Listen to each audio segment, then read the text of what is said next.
পবিত্র রমজান মাস শুরু হয়েছে। এটি শুধু ধর্মপ্রাণ মুসলমানদের জন্যই নয়, পুরো বিশ্বে এক অনন্য সময়।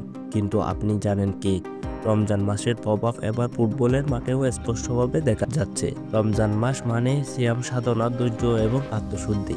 মুসলিম ফুটবলারদের জন্য এটি শুধু ধর্মীয় দায়িত্ব নয়, বরং এক বিশাল চ্যালেঞ্জ। কারণ ইউরোপের ক্লাব ফুটবলের ম্যাচগুলো সাধারণত বিকেলে শুরু হয়, আর ম্যাচ শেষ হতে হতে পেরিয়ে যায় সন্ধ্যা। এমন অবস্থায় মুসলিম খেলোয়াড়রা রোজা রেখে মাঠে নামেন এবং ইফতারের সময় পান না। তবে এবার এই সমস্যার সমাধানে এগিয়ে এসেছে ইংল্যান্ডের FA এবং বেলজিয়ামের প্রো লিগ। রমজান মাসের মুসলিম ফুটবলারদের ইফতার করার সুযোগ দিতে তারা ম্যাচে বিশেষ রমাদান ব্রেক চালু করেছে। FA কাপের চলতি রাউন্ডের ম্যাচগুলোতে এই নিয়ম কার্যকর হয়েছে। রমাদান ব্রেকের মাধ্যমে সূর্যাস্তের ঠিক সময় ম্যাচে বিরতি দেওয়া হবে, যেন মুসলিম খেলোয়াড়রা ইফতার করতে পারেন। এটি শুধু ধর্মীয় মূল্যবোধের প্রতি সম্মান জানানো নয়, বরং খেলোয়াড়দের শারীরিক প্রয়োজনও পূরণ করার একটি দৃষ্টান্ত।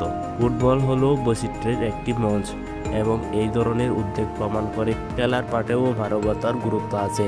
ইংল্যান্ড এবং বেলজিয়ামের এই উদাহরণ অন্যদেরও অনুপ্রাণিত করবে। এমন চমৎকার সব উদ্যোগের খবর পেতে আমাদের ফুটবল জগৎ চ্যানেলটি সাবস্ক্রাইব করুন।